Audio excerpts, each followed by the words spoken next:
So, US dollar against Japanese yen is currently moving into a stabilization phase after the sharp sell-off from the 157 area. That local once again proved to be a strong supply zone. Even without fresh headlines about intervention we heard before, the market clearly respects that region as a risk-sensitive area, and sellers stepped in aggressively.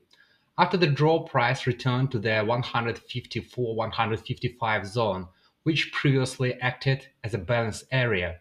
Right now, this is neutral territory. We are no longer in a panic phase, but we are also not seeing a confirmed bullish reversal.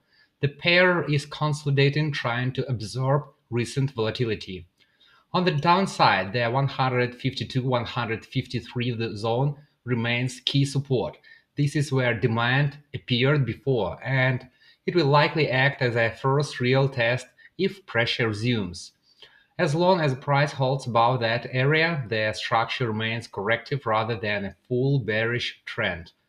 On the upside, a sustained move above 152, 55.5, 156 would be the first sign that buyers are regaining control.